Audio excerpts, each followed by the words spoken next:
दोस्तों, जिस वक्त ट्रंप को उम्मीद थी कि ईरान अपने हमले कम कर देगा, उसी वक्त ईरान ने अपने हमले 4 गुना ज़्यादा तेज़ कर दिए। और ब्रेकिंग न्यूज़ ये आ रही है इजराइल से कि पिछले 12 घंटों से लगातार इजराइल के शहरों पे और खासकर तेल अवीव पर ईरान की मिसाइलों की बौछार हो रही है। या अल्लाह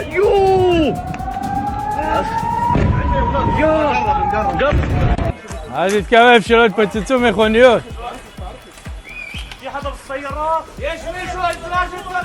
अब दोस्तों, यहाँ पर जो बड़ी बात है वो ये है कि ईरान की सेना ने पहली बार उन मिसाइलों का इस्तेमाल किया है जिसमें 1 टन से लेकर 400 किलोग्राम तक बारूद है, जिसके वॉरहेड में, यानी जब वो मिसाइल फटती है तो कहीं इम्पैक्ट 1 टन बारूद का होता है तो कहीं 400 किलो के बारूद का इम्पैक्ट होता है।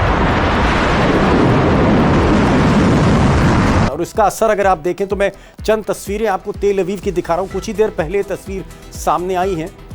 इसमें तेल अवीव का जो सेंट्रल इलाका है, तेल अवीव सबसे बड़ा शहर, उसका जो सेंट्रल इलाका, इसमें आप ये इमारत देखिए, दोनों मंजिलें बुरी तरह से इसकी क्षतिग्रस्त। और अगर आप ये दूसरी तस्वीर देखेंगे और नीचे की तरफ देखेंगे तो इतना गहरा गड्ढा हो गया जिसको आप कह सकते हैं खाई जैसा गहरा गड्ढा हो गया है।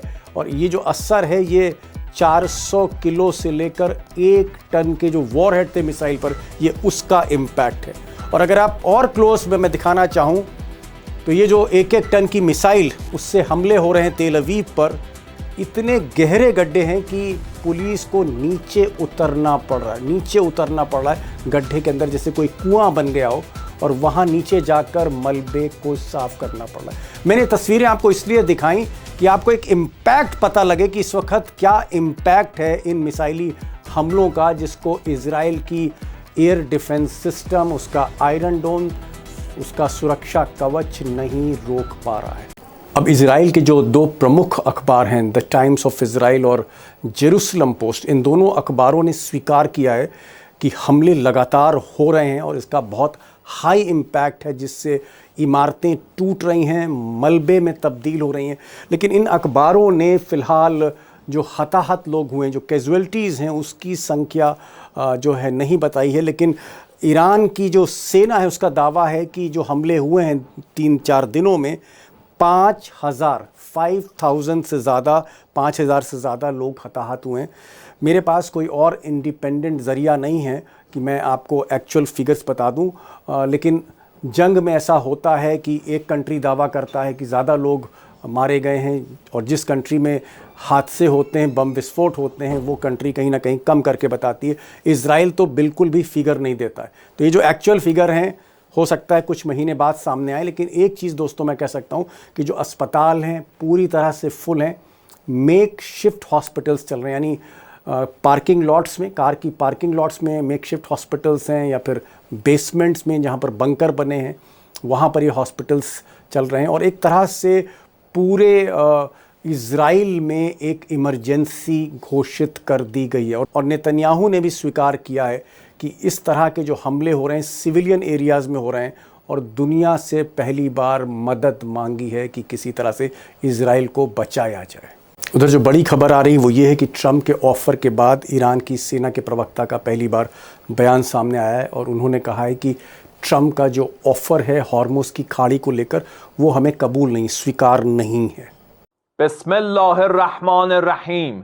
सियासतमदारान खबीस व कूदककश अमेरिकाई सह्योनी। अब इस्लामिक सेना का कहना है कि हॉर्मुज़ की जो खाड़ी है और उसके पास से जो रास्ता, समंदर का रास्ता निकल रहा है व्यापार का, जहाँ से गैस और तेल की बड़े पैमाने पर दुनिया को सप्लाई होती है, ये हॉर्मुज़ की खाड़ी पर ईरान का पहले भी कंट्रोल था, अब भी कंट्रोल है और आगे भी कंट्रोल रहेगा।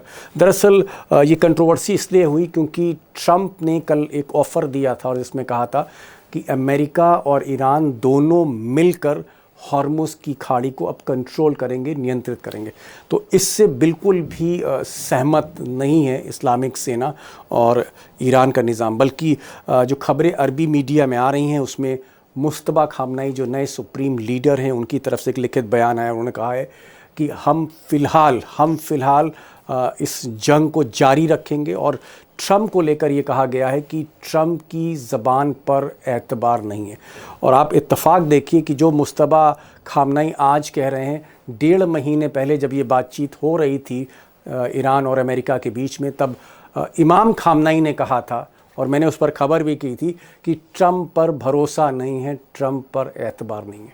और इसी एतबार ना होने के चलते अली खामनाई की, आप कह सकते हैं, जान भी गई, क्योंकि उनको ये लग रहा था कि सोमवार को बातचीत होनी, यानी 2 मार्च को बातचीत होनी है, तो 28 फरवरी को अमेरिका बम धमाके क्यों करेगा तेहरान पर।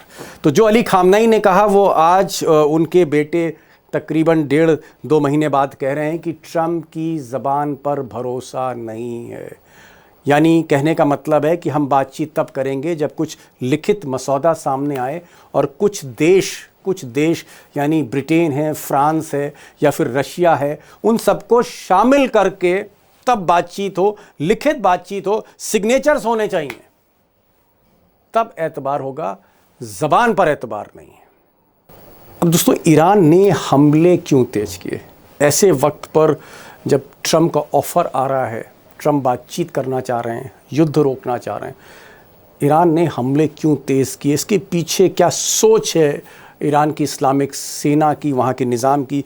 इसको लेकर मैंने ईरान के हमारे एक्सपर्ट अमरीश मिश्रा से बात की। मैंने उनसे ये भी पूछा है कि अगर जंग रुकेगी तो फिर किस सूरत में रुकेगी, और मुस्तबा खामनाई की तरफ से या फिर जो इस्लामिक सेना की तरफ से वो शर्तें क्या हैं, टर्म्स एंड कंडीशंस क्या हैं ईरान की तरफ से, जिसको लेकर बातचीत हो सकती है। हालांकि इजिप्ट, टर्की, पाकिस्तान सभी ट्राई कर रहे हैं, बातचीत करने की कोशिश कर रहे हैं, लेकिन ये बातचीत होगी कैसे, इस पर आप अमरीश मिश्रा को ज़रूर सुनिएगा, क्योंकि दरअसल आने वाले समय में ये जो बातचीत है अगर होती है तभी जंग रुक सकती, वरना ये जंग लंबी खिंचती हुई मुझे तो कम से कम दिख रही है।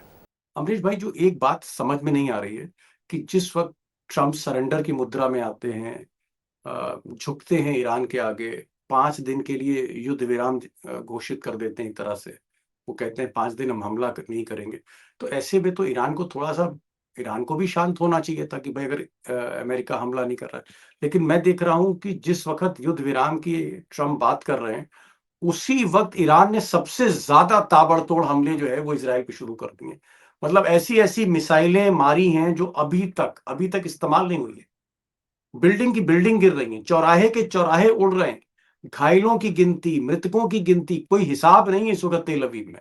और ये बात मैं नहीं कह रहा हूं, ये कोई ईरान की सेना नहीं कह रही, टाइम्स ऑफ इजराइल और जेरूसलम पोस्ट, ये 2 बड़े अखबार कह रहे हैं कि साहब तेल अवीव में कल रात से आज दोपहर तक ऐसी स्थिति है कि इमरजेंसी जैसी सिचुएशन है। एक मिसाइल यहां गिरी, दूसरी मिसाइल वहां गिरी, तीसरी वहां गिरी मिसाइल। तो मैं ये जानना चाह रहा था कि भाई ईरान को थोड़ा सा रिस्ट्रेंट रखना चाहिए था, लेकिन इसने तो और हमले तेज कर दिए। देखिए दीपक जी, क्या है कि जिसने फरेब की गोली छाती पे खाई है और फिर भी लड़ा, वो इतनी जल्दी कैसे मान जाएगा कि जो फरेबी है वो बदल गया है?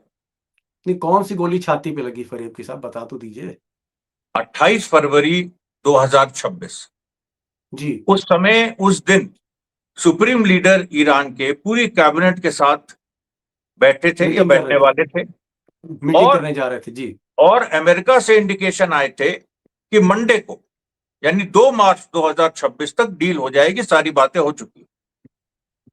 और इतना बड़ा धोखा कि उसी दिन इतना बड़ा हमला कर दो कि पूरी की पूरी सब लीडरशिप साफ हो जाए। और फिर आप लोग, दुनिया उम्मीद करती है कि ईरान एतबार करेगा ट्रंप की बात का, ट्रंप की बात का एतबार करेगा ईरान। मतलब आप ये कह रहे हैं, एक मिनट, आप ये कह रहे हैं कि 28 फरवरी शायद उस दिन शनिवार था, शनिवार को मीटिंग बुलाई थी इमाम खामनाई ने, सारे डिफेंस मिनिस्टर, आर्मी चीफ वगैरह आने थे, और वो आए भी, और मंडे को जो है वो फाइनल टॉक्स हो रही थी।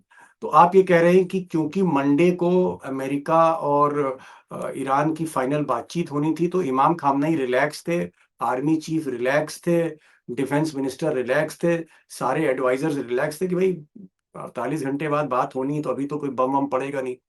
और उसी वक्त बम पड़ गया। मतलब आप ये कह रहे हैं कि छल से, फरेब से जो है वो हमला हुआ था जिसमें इमाम खामनेई की मौत हो गई थी। और आप उसको किस तरह से देखेंगे? ये तो कोई बता के तो हमला हुआ नहीं, और बातचीत के दौरान हमला हुआ। ये तो बिल्कुल वही चीज हो गई कि संधि करने आप जाए और आपके आपके पीठ में वहां छुरा भोग दिया। तो ये जो देखिए, ईरान इस समय जो रिएक्ट कर रहा है, उसको समझने की जरूरत है। उसके पीछे एक बहुत बड़ा एक फरेब का तो इतिहास है ही, जो अमेरिका इजराइल ने फरेब किया ईरान के साथ। उसके अलावा ये भी है कि हमारे साथ लगातार ये लोग ऐसे ही ट्रीटमेंट करते आ रहे हैं। ये लोग अहंकारी हैं, अपने पैसे के दम पे, अपनी टेक्नोलॉजी के दम पे। तो अब हम भी दिखा देंगे कि हमने भी इतने साल, हमने भी कोई ऐसा वैसा कुछ हम नहीं कर रहे थे। हम ऐसे हथियार बना रहे थे जो पूरी दुनिया को चौंका देंगे। Okay, okay. मतलब ईरान बेसिकली एक लेसन देना चाहता है अमेरिका को कि आप हमको इतना लाइटली लेते हो कि आप हमसे कहते हो कि हम समझौता करेंगे, हम आपसे बातचीत करेंगे, हम डील करेंगे, और उसी डील के बीच में जब हम आप पर विश्वास करते हैं, भरोसा करते हैं, तो आप पीठ में छुरी भोंक देते हो। आपने पिछले 2025 में भी इसी तरह से बातचीत के बीच में युद्ध शुरू कर दिया था, और हमारे सुप्रीम लीडर को इस बार आपने छल और फरेब से मारा। इसलिए आप कह रहे हैं कि ईरान दुगनी ताकत से अब हमले कर रहा है, ये वजह है? बिल्कुल यही वजह, यही मुख्य वजह है। यही मुख्य वजह। अच्छा, ठीक है। अब मेरा दूसरा सवाल, मान लीजिए ट्रंप की नीयत, ट्रंप की इस बार साफ हो, और ट्रंप जो है वो इस वॉर से एग्जिट का रास्ता ढूंढ रहे हो, ट्रंप जो है कहीं ना कहीं प्रेशर में हो, दबाव में हो, तेल और गैस के दाम इतने बढ़ रहे हैं। मतलब मेरा मानना है कि जो प्रेशर ट्रंप पे है, हो सकता है वाकई वो युद्ध रोकना चाह रहे हो। तो ये युद्ध फिर कैसे रुकेगा? मैं ये आपसे जानना चाह रहा हूँ। मतलब कोई शर्तें हैं? ईरान क्या चाहता है? ईरान किस कीमत पर इस जंग को रोकेगा? चलिए यही बता दीजिए। देखिए, मुश्तबा खामनेई नए सुप्रीम लीडर का अभी 3 दिन पहले बयान आया था, डिटेल, जिसमें उन्होंने 3-4 बातें कही थी। एक, उन्होंने कहा था अमेरिका मिडिल ईस्ट में अपने बेसिस खाली करे। दूसरा, उन्होंने कहा था कि ईरान पर से सैंक्शंस हटे। तीसरा, जो डैमेज इस जंग में हुआ है 28 फरवरी से जो शुरू हुई है, उसको वो पे करें। और चौथा, कि जो हिजबुल्ला, हमास, हूतीस का जो इशू है, ये भी रिजॉल्व होना चाहिए और उन पे हमले नहीं होने चाहिए। ये ओके। 4 बातें कही थी। उसके साथ एक और बात कही कि अब की बार हमें लिखित चाहिए, और लिखित का मतलब इंटरनेशनल डिप्लोमेसी में लिखित क्या होता है कि दूसरे देश गारंटी दे, यानी उसमें बकायदा इंग्लैंड के प्राइम मिनिस्टर का सिग्नेचर, फ्रांस के प्राइम मिनिस्टर का सिग्नेचर, फ्रांस के प्रेसिडेंट का सिग्नेचर, पुतिन और चाइना का तो हो ही, लेकिन उनका भी हो, इजराइल का सिग्नेचर।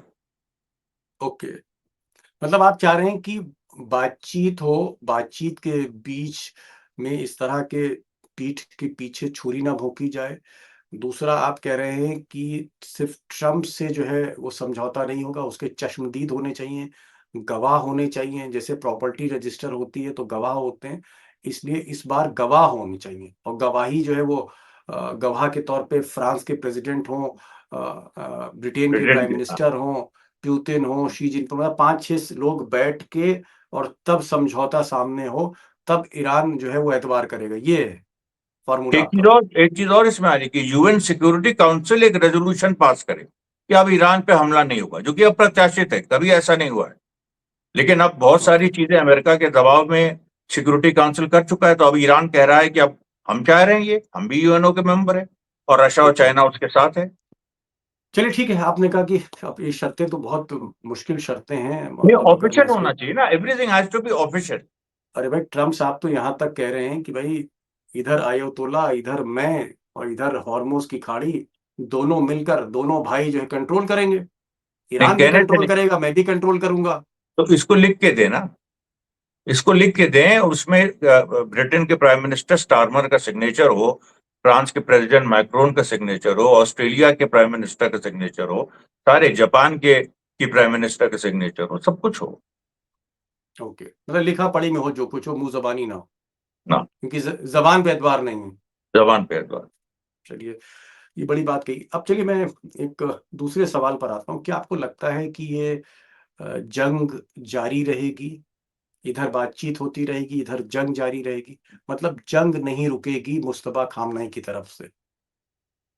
जंग नहीं रुकने वाली है जब तक अमेरिका ये जो शर्तें हैं नहीं मानेगा लिखित तौर पे विद गारंटी, जंग नहीं रुकेगी, बल्कि जंग और तेज होगी। अभी देखिए जो नए हथियार निकाले हैं ईरान ने, उस पर थोड़ी सी बात कर ली जाए। जी रशिया की डिफेंस मिनिस्ट्री ने कहा था कल कि ईरान के पास कुछ ऐसे हथियार हैं जो वाकई दुनिया को नहीं पता। ईरान कोई ओ ब्लफ नहीं कर रहा है। हाँ जी जी, ये कहा था। ईरान कोई ब्लफ नहीं कर रहा है, क्योंकि वेस्टर्न मीडिया में आ जाता है कि अरे ईरान ब्लफ कर रहा है। उन्होंने कहा नहीं, ईरान ब्लफ नहीं कर रहा, उसके पास है। और आज ईरान ने दिखा दिया, एक सिंगल मिसाइल, क्लस्टर म्यूनिशन होते हैं जो हवा में फटते हैं, एक सिंगल मिसाइल, उसके 4 हिस्से हुए, हर हिस्से में 100 किलो बम था। ओ माय गॉड, 100 किलो बम, 4। एक मिसाइल ने बीर शीबा से लेके तेल अवीव को ध्वस्त कर दिया। बताइए आप। तो ये आपका कहना है टेक्नोलॉजी कि आपका कहना है कि ये जो मिसाइल्स हैं जिसमें क्लस्टर बम निकलते हैं, यानी मिसाइल जब आसमान में फटती है तो कई उसमें से बम निकलते हैं और तो एक-एक उसका बम दायरा 100-100 बढ़ किलो। जाता है।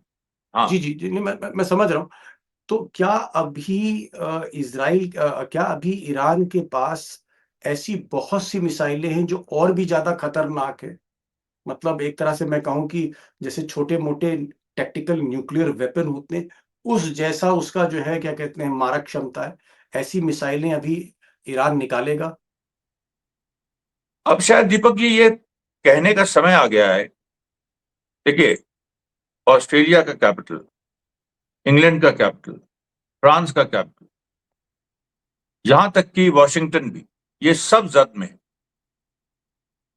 ओके, इन सब और रशिया की फॉरेन डिफेंस मिनिस्ट्री यही कहने की कोशिश कर रही कि वॉशिंगटन भी ये ना सोचे कि वहां तक नहीं पहुंच सकती। ओह! Oh my god! मतलब आप कह रहे हैं कि ईरान के पास लॉन्ग रेंज हाइपरसोनिक मिसाइल्स हैं, जो करेक्ट। 7-8 हज़ार किलोमीटर समंदर पार वॉशिंगटन डीसी अमेरिका की राजधानी पर हमला कर सकती है, ब्रिटेन पर हमला कर सकती है, बिल्कुल। फ्रांस पर हमला कर सकती है, इटली पर हमला कर सकती है, जर्मनी पर हमला कर सकती है। ये वो एक बात कह रहे हैं और इस तरह की मिसाइलों को अभी शोरूम से निकलना है, अभी गोदाम से निकालना है ईरान को। इसलिए ईरान बहुत सीरियस है और जैसा कि इन्होंने कहा अमरीश जी ने कि जब तक लिखा-पढ़ी में बात नहीं होती, गवाहों के साथ बातचीत नहीं होती, तो इस बार ट्रंप पर एतबार नहीं करेगा ईरान। अमरीश भाई आप आए इस प्रोग्राम में और आपने एक बात बड़ी कह दी कि ट्रंप की तरफ से जंग रुक गई हो, लेकिन ईरान की तरफ से ये जंग नहीं रुकी है। यानी वॉर कैरीज ऑन, जंग जारी है, ये अमरीश जी बता रहे हैं और जंग पहले से कहीं ज्यादा तेज है ईरान की तरफ से। बहुत बहुत शुक्रिया अमरीश भाई, आप इस प्रोग्राम में, thank you so much for coming to this programme.